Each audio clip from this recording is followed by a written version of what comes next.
2시간 전에 마감한 트레이더가 생생하게 전하는 글로벌 마켓 리뷰 델타1입니다. 우리 시장은 지난해 말 연속 상승하고도 오늘 추가로 2.72% 상승을 해서 선물지수 400포인트를 기어코 넘기고 말았습니다. 누구 작품인지 궁금하시죠? 자, 그런데 해외 시장은 미국 세션 들어와서 완전히 뒤집혔습니다. 이거 어떻게 해석해야 되는지, 그리고 우리 시장의 대응 전략은 어떻게 해야 할지 차근차근히 살펴보고 있습니다. 먼저 아시아 세션 들어갑니다. 우선 아시아는 전반적으로 다 좋았습니다. 단지 니케이가 빠진 것을 제외하면요. 니케이는 엔화 강세 등의 영향으로 밀린 건데 그보다는 지난주의 급등을 좀 한번 쉬어가자는 의미에서 조정이 나왔다고 생각을 합니다. 사실 오늘 니케이 흐름이 아시아장 전체를 지배하는 그런 흐름이 됐어야 되는데 우리 시장은 전혀 다르게 움직였죠. 네, 누구 작품인가요? 개인입니다. 장초반부터 외국인 선물 매도를 하려고 했어요. 그리고 주식도 조심스럽게 매도를 했었죠. 그래서 처음에는 선물 시장에서 강한 베거데이션 만들면서 숏 포지션을 쌓으려고 했습니다. 근데 그렇게 1시간 동안 30분 정도 매도를 했는데 시장이 안 밀렸죠. 그래서 홍콩장이 또 강세 출발하는 거 보니까 외국인들이 오케이 졌다 하면서 10시 30분부터 선물 매도를 싹 걷어버리고 주식 매도도 치워버립니다.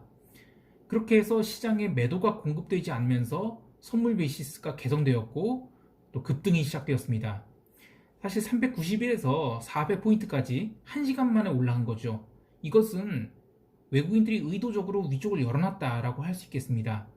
이 최근 개인이 내는 주문이 VWAP 같은 이 알고리즘 트레이딩을 이용해서 현물을 매매하는 것으로 보이죠. 개인 단태 거래자들이 1시간 정도 지나서는 차익 실현을 계속 했는데도 불구하고 이 VWAP 같은 거 그걸로 이제 계속 시장을 받치면서 이렇게 당기다 보니까 연기금이 거기다가 무려 3,200억 주식 때리고 또 프로그램 매도 5천억 이렇게 때리는데도 불구하고 개인들이 계속 시장을 받쳤습니다. 어쨌든 시장이 11시 30분에 목표가 400포인트 근접하자마자 소강 상태로 전환되긴 했는데 워낙에 개인들이 이렇게 매수를 많이 하다 보니까 마지막에는 선물의 매도자들이 일중 숏을 친 것을 싹 종가에 걷어버렸죠. 그래서 선물을 2.94% 상승시킨 종가 고가의 양봉으로 끝났습니다. 그런데 외국인들이 종가에 선물 매도를 많이 쳤는데 이것을 끝까지 가져갔으면 좋겠는데 이 야간 선물 시장에서 합성 선물로 많이 정리를 했어요. 물론 다시 때리긴 했는데 어쨌든 장중에는 외국인이 어쨌든 숏을 쌓으려고 엄청 노력을 했다. 그게 이제 오늘 핵심입니다. 외국인이 풋옵션을 매수를 했는데 이게 현물 해지를 위한 매수를 보기에는 좀 과한 양이었죠. 또 콜매도도 많았고요. 물론 콜매수를 한 며칠 전에, 그러니까 지난주에 좀 쌓긴 했는데 그래도 이익 실현을 계속 해나가면서 올라왔거든요. 그래서 사실상 콜매도는 이미 콜 매수한 거는 다 정산됐다 오늘로써 그렇게 봐야 될 것이고요. 유럽 세션 열리면서 유럽이 추가로 상승했을 때 야간 선물에서 합성 선물을 한 3포인트 올랐어요. 이거는 외국인들이 좀 손절매를 좀 한 것으로 보이고요. 물론 미국 시장이 하락으로 뒤집히면서 다시 결국에는 3포인트 하락으로, 그러니까 고점 대비 거의 6포인트 하락을 해서 마감을 했는데요. 어쨌든 변동성이 증가를 한 거죠. 여기까지가 이제 코스피 모습이고요. 대응 전략을 좀 살펴봐야 되겠는데요. 우선 첫 거래일에 과한 상승을 보인 거는 매물 공백에 의해서 올라간 겁니다. 그래서 392선부터 400선까지는 호가 없이 올라간 거다. 따라서 이제 이 구간으로 돌아오게 되면 이 392선까지는 굉장히 빠르게 내려올 수 있겠다. 그렇게 봐야 되겠습니다. 그런데 최근에 시장을 주도했던 쪽이 개인입니다. 개인은 시장이 밀릴 때마다 매수세를 보였죠. 따라서 이길 시장에 갭다운이 나면 개인이 정말 매수세를 보여줄지 그거를 좀 관찰해야 되겠습니다. 그리고 이제 옵션이 잔존일 대비 11일 정도밖에 안 남았죠. 이 프리미엄은 굉장히 높은 상황인데 이 정도를 잔존일 감안하면 사실 양 레이쇼를 치든지 이렇게 변동성 매도를 쳐도 좋지만 문제는 이 392선부터 400선까지가 호가 없이 올라간 거죠. 그래서 내려올 때는 빠르게 내려올 수 있는데 이게 행사 가격이 3개를 넘습니다. 그렇게 되면 지수가 급락 나올 때 풋레이쇼 잘못 쳤다가는 죽습니다. 그러니까 갭다운이 나와서 변동성 매도를 따라가겠다고 델타를 롱으로 잡는다고 콜 매수는 함부로 못하겠으니까 풋레이쇼를 친다든지 이런 거는 저기 먼 외과는 모르겠는데 뭐 380선까지는 함부로 풋레이쇼 치면 안 됩니다. 자, 구체적인 전략은 뭐 시장 총평에서 얘기를 하기로 하고요. 유럽 세션 살펴보겠습니다. 유럽 세션 이야기하기 전에 오늘 발표된 경제 지표 체크하고 가죠. 아시아 세션에서 차이신 제조 PMI 나왔는데 53포인트로 컨센 대비 나쁘게 나왔어요. 그리고 그런데 시장은 반응을 안 했습니다. 연초부터 숏을 치려는 쪽보다는 이 전년도의 강세 흐름이 그냥 연초에 이어졌다라고 할 수 있겠죠. 그러니까 이게 바로 오늘 그 니케이를 제외하고 나머지 분위기는 다 이랬어요. 그러니까 아시아도 그랬고 유럽도 그랬는데, 그런데 이 유럽 세션 전산장 시작되면서 지수가 쫙 올랐잖아요. 근데 지난주에 유로화가 유난히 약세를 보였죠. 그러면서 달러 인덱스가 제법 올랐는데, 그건 이제 유로 파운드가 슈팅을 주면서 유로화를 억지로 눌렀던 거고, 오늘은 그걸 어나인딩하는 흐름이 나오면서 유로화가 계속 강세를 보였습니다. 본장 열리면서 유럽 증시는 쉬지 않고 올랐고요. 그리고 뭐 독일을 포함해서 유로존 제조 PMI 발표됐죠. 컨센에는 약간 모자라긴 한데, 그래도 코로나로 난리법석인 상황에서 저렇게 나온 거는 굉장히 잘 나온 겁니다. 어쨌든 그러면서 이제 유로화가 더 빠르게 치고 나왔는데요. 그렇게 유로화가 강세가 되면서 이 달러 바스켓이 눌리고요. 그러면서 비달러 바스켓들도 죄다 올라갔죠. 그러니까 그렇게 비달러가 강세인데도 불구하고 유럽 증시는 처음 2시간 동안에는 큰 폭의 상승을 보인 다음 미국 세션 시작할 때까지 전혀 밀리지 않았습니다. 반면 통화 시장은 조금 다르게 움직였는데요. 영국이 무슨 놈이 4단계 락다운 한다고 하면서 먼저 파운드가 빠지기 시작했죠. 물론 뉴스에는 그렇게 나왔는데 이 트레이더 입장에서 체감한 거는 지난주 유로 파운드가 굉장히 강세로 끝났거든요. 그래서 이제는 파운드가 좀 밀린 거다, 그렇게 봐야 될 거고요. 특히 지금 통화옵션 만기가 이번 주 주말에 몰려있기 때문에 좀 어거지로 나타난 변동성이 아닌가, 그렇게 보고 있습니다. 커머디티는 각자의 이슈로 움직였는데, 우선 아시아 세션에서는 이 중국 증시 강세와 함께 텍사스 기름이 49.89달러까지 올랐죠. 그래, 오늘 뭐 달러 약세 도장 찍고 커머디티 달리는 거야 하면서 분위기를 잡았는데, 그렇게 구리도 2.47% 올랐어요. 그런데 오늘 오펙 화상회의가 오후 6시쯤에 있었죠. 일단 유럽 세션 초반에는 뭐 증시가 강하고 할 때는 기름이 굉장히 강했어요. 그런데 오펙 회의 시작하면서 기름에서 숏이 딱딱 나오기 시작했습니다. 그 뒤로 뭐 반등이 좀 나와도 계속 매도가 나왔어요. 그런데 기름이 그렇게 밀릴 때 지수는 전혀 안 밀렸죠. 또 달러도 계속 약한 상태였고요. 그러면 그 기름 매도는 뭐냐면 이 오펙에 대한 기대가 그만큼 부족하다는 의미로 해석하는 게 맞겠죠. 그래서 그 미국 세션 들어와서 지수까지 밀리니까 기름은 이제 반등다운 반등도 못하고 완전 마이너스로 가버립니다. 그리고 오펙 회의는 결국 오늘 다 안 끝났죠. 일단 새벽 2시에 쉬기로 해서 중간 성명하고 내일 또 하기로 했습니다. 그러니까 결국에는 실망 매도가 더 많이 쌓여서 47.34달러로 끝났는데, 그나마 좋게 볼 거는 브렌트가 50.73달러로 50달러를 깨지 않았다는 겁니다. 자, 그렇게 보면 기름은 개별 이슈로 인해서 밀린 거다, 이렇게 봐야 되고, 아직 인플레 같은 어떤 그 기조는 뭐 흔들린 것까지는 아니다, 그렇게 봐야 될 것입니다. 마지막으로 골드와 실버는 아시아 세션 땡 시작하자마자 바로 위로 달리기 시작해서 장중에 모든 악재를 이겨내고 종가 고가와 다름없는 1946달러까지 달렸습니다. 자, 이렇게 보면 커뮤니티의 그 오늘 일중 흐름은 어쨌든 인플레 기대하는 거 아니냐, 이렇게 할 수 있겠는데요.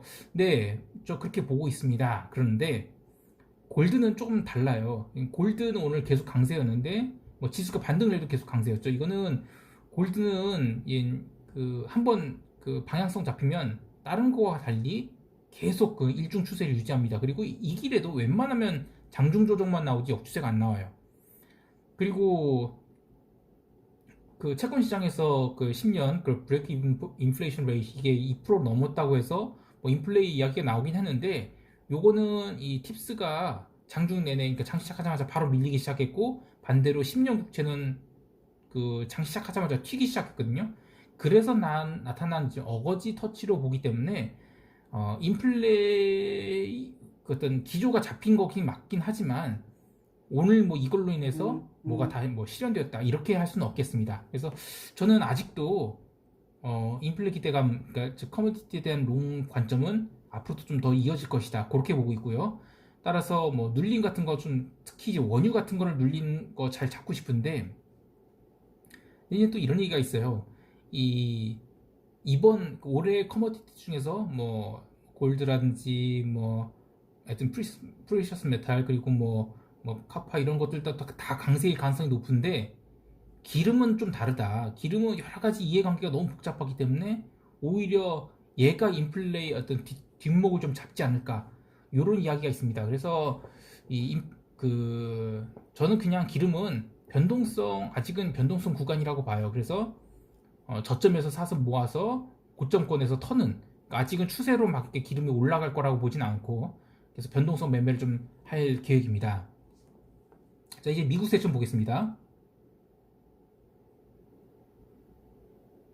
미국 세션 시작하기 전에 이미 유럽 지수들이 워낙 강세였죠. 그래서 미국도 본장 시작까지는 갭 상승한 상태였는데요. 장 시작하고 나서 처음에는 다우 지수 종목들에서 대량 매도가 나왔습니다. 그래도 나스닥은 장중에 계속 반등 시도 보였는데요. 장 시작하고 나서 그 한 15분 정도 지나서 그 마켓 제조 PMI가 나왔죠. 컨센 대비 잘 나왔어요. 근데 그럼에도 불구하고 시장은 계속 매도가 나옵니다. 그래서 결국에는 0시를 기점으로 나스닥도 더 이상 버티지 못하고 밀리기 시작했습니다. 그렇게 다우지수는 한 번도 반등 없이 주요 이평선들을 다 깨고 장중에 스트레이트로 2.37%를 기록했는데 마이너스, 사실상 고점 대비 거의 3%를 쉬지 않고 밀었다. 그렇게 해도 과언이 아닙니다. 그럼 이렇게 밀어낸 주범이 뭔가라고 보면 변동성 매수에 연동된 선물 매도 포지션을 보이는데요. 장 초반부터 이 변동성 선물에 역대급 거래량이 터졌죠. 그것도 낮은 가격에서 계속 거래량이 터지면서 변동성 매도자들이 손절을 하고 그렇게 스탑로스를 나오면서 연계된 선물 매도가 계속 나왔죠. 그렇게 해서 이제 지수가 이제 그런 선물 매도가 쌓이면서 밀렸는데요. 지수가 새벽 30분, 2시 30분까지는 뭐 진짜 한마디로 한 번도 반등 못했어요. 물론 그 1시에서 1시 30분 사이에 유럽 세션이 마감할 때 그때 좀 반등 시도가 있었긴 했습니다. 그런데 뭐 유럽은 나름 반등하려고 노력했지만 미국은 그러지 못했죠. 그래서 어쨌든 2시 30분에 지금 바닥을 찍었다고 봐야 될 것이고요. 그 뒤로 이제 반등을 했는데 어쨌든 주요 지수들이 모두 종가상으로는 21선을 회복을 했어요. 그런데 변동성은 고점에서 거의 밀리지 않았죠. 물론 내일 모레 이 조지아주 선거가 어떻게 나오는가에 따라서 시장 판세가 달라질 것에 대비해서 아직 이 보험을 해지를 할 필요가 없으니까 변동성이 안 밀렸다고 할 수 있겠는데요. 변동성 지수가 지금 마감된 상황이 지난 12월의 변동성 밴드 상단까지 한 번에 붙여놓은 거죠. 그래서 이 변동성이 어쩌면 실현될 수 있겠다라는 그런 우려가 좀 있습니다. 그래서 어쨌든 조금 대비를 좀 해야 될 것 같고요. 그리고 개별 종목 보면 뭐 준비디오 같은 거 반등 줬어요. 그리고 뭐 소비재들을 비롯해서 굴뚝주들이 죄다 밀렸는데 그래도 이 장 중반 이후에는 대형주들의 꾸준한 반등이 들어왔기 때문에 오늘 미국 시장 흐름은 그냥 변동성 했지, 그리고 업종 간 리밸런싱 차원에서 시장이 밀린 게 아니냐, 이렇게 좀 보고 있습니다. 자, 시장 총평하겠습니다. 우리 시장은 이 반등 시도가 분명히 있을 것으로 보입니다. 근데 혹여 밀린다면 이 392선까지는 빠르게 밀릴 수 있을 것 같아요. 그런데 어쨌든 개인이 최근에 이제 매수세가 굉장히 강했죠. 그래서 개인이 화력을 좀 체크를 해봐야 될 것이고요. 유럽은 미국 시장이 밀림에도 불구하고 마감된 매수세가 들어왔어요. 그리고 경제 지표가 유럽은 나쁘지 않은 상황이죠. 그리고 뭐 통화시장 같은 경우에는 옵션 만기 앞두고 있어서 숨고르기 하고 있는 정도고요. 그리고 미국이 밀린 건 어쨌든 선거 이슈입니다. 그래서 저는 유럽 증시는 그렇게 부정적으로 볼 필요가 없어 보이고요. 미국도 어쨌든 21선까지 반등을 성공했다는 점에서는 그래도 긍정적으로 볼 필요가 있습니다. 그래서 선거 앞두고 한번 세게 눌러준 거다, 그렇게 해석하는 것이 맞지 않겠냐라고 보고 있습니다. 마지막으로 오늘 참 오랜만에 아시아와 미국이 전혀 다른 흐름을 보여줬는데요. 이 옛날 얘기 좀 하면 이 선진 증시가 앞서 나가기 시작할 때 패턴이 있어요. 그러니까 아시아가 눌려서 마감하는데 미국은 반등합니다. 그리고 미국이 이제 올라와서 끝나면 아시아는 얼마 못 올라요. 그런 식으로 해서 이제 미국과 아시아가 이제 갭을 점점 버려 나가는데요. 이 최근에 미국은 아니, 우리 시장은 좀 반대의 흐름이 계속 나타나고 있죠. 즉 미국이 반등하면 우리 시장은 조금밖에 안 눌리고 또는 오히려 다 매수가 들어와서 다 그 갭을 채워버리고요. 또 미국이 뭐 그 올라가면 또 똑같이 그게 계속 같이 보합 출발해서 더 올라가 버리고요. 자, 이런 식으로 우리 시장은 계속해서 아웃퍼폼을 하고 있어요. 물론 이제 저는 EM이 그 DM을 아웃퍼폼하는 게 웬만해서는 일어날 수 없는 일이라고 보거든요. 근데 어쨌든 우리 시장의 주체가 바뀌었다라고 보면 그러니까 개인으로 바뀌었고 그 개인이 화력이 옛날과 다른 어떤 결집력 있는 화력을 보여준다고 하면 글쎄 정말로 우리 시장이 글로벌 시장을 선도하지 않을까라는 그런 약간은 날강도 같은 이야기지만 그런 게 나오지 않을까라는 생각도 합니다. 자, 그러면 저는 이제 어떻게 포지션 잡을 거냐 하면 당연히 추세 추종입니다. 따라서 고버스 같은 거 안 살 거예요. 자, 그러면 고버스 도대체 언제 사야 되냐? 야, 오늘 미국장 빠졌는데 우리도 해지해야 되는 거 아니냐? 이렇게 해석하실 수도 있어요. 그런데 이 그 미국이 오늘 만약 미국 시장에서 그 뭐 인버스 뭐 ETF를 샀다든지 아니 그러니까 뭐 이렇게 2X 또는 3X 인버스 ETF를 샀다든지 아니면 뭐 풋옵션을 샀다든지 하면 물론 이제 그 풋옵션에서는 시세가 있었어요.